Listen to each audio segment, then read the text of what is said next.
బెంగ పెట్టుకోకమ్మా, వచ్చి నా వీపు మీద కూర్చో అన్నారు. అంటే అమ్మ చూసిందిట, పక్కున నవ్వింది. వానరుని యొక్క చేష్టితమును బయట పెట్టాడో ఎందుకని? అప్పటికి స్వామి చిన్నవారై ఉన్నారు, పిల్లంత వారై ఉన్నారు. అమ్మ వచ్చిన వీపు మీద కూర్చో అమ్మా, 100 యోజనముల సముద్రాన్ని దాటించి ఆవలి ఒడ్డుకు తీసుకెళ్లి ప్రస్రవణ పర్వత శిఖరముల మీద కూర్చున్న రామచంద్రమూర్తి యొక్క పాదార విందముల యందు సమర్పించి కృతకృత్యుడనవుతానమ్మా అన్నారు. అంటే అమ్మ నవ్వి ఓ మాట అంది. ఎంత మాట అన్నావోయ్ హనుమా, నువ్వే ఇంత స్వరూపమా, నీకో ఇంత వీప, ఆ వీపు మీద నేను కూర్చోనా, నువ్వు నన్ను తీసుకెడతావా, నీ వానర బుద్ధి బయట పెట్టావోయ్ అంది. అంటే పాపం అంతకు ముందు ఎవరి చేత అధిక్షేపింపబడి ఎరగడు మహానుభావుడు.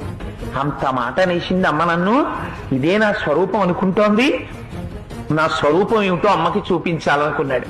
మెరుమందర సంకాశౌ భవౌదీప్తానల ప్రభ హజతవ్యవతస్తే చ సీతాయా వనరోత్తమ. ఒక్కసారి మేరుపర్వత శిఖరాలు ఆకాశాన్ని చుంబిస్తూ ఎలా ఉంటాయో అంత స్వరూపాన్ని పొందేసి పెద్ద పాదాలతో, పిక్కలతో, మోకాళ్లతో, తలిసినటువంటి తొడలతో, సన్నటి నడువుతో, విశాలమైనటువంటి వక్షస్థలంతో, శంఖం లాంటి కంఠంతో, కాల్చిన పెనం లాంటి ముఖంతో, వాడి అయినటువంటి కోరలతో, పచ్చటి కన్నులతో, పెద్ద శిరోజములతో, మహానుభావుడు పరిఘల వంటి భుజములతో, పెద్ద పెద్ద వేళ్లతో, అంతంత అరిచేతులతో స్వామి నిలబడేటప్పటికీ అంత పైకి చూసి అమ్మ ఆశ్చర్యపోయింది. నాయన నాకు తెలుసయ్యా నువ్వెవరవో, 100 యోజనముల సముద్రాన్ని నీ దర్శన సామర్థ్యమును ప్రకటించి దాటి వచ్చిన రోజునే గుర్తించాను నువ్వెవరో.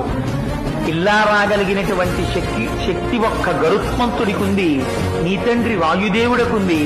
నాయనా నాకు తెలిసి నీకుందిరా, నువ్వింత సమర్థుడవు కాకపోతే రామచంద్రమూర్తి నిన్ను నా దగ్గరకు పంపరు.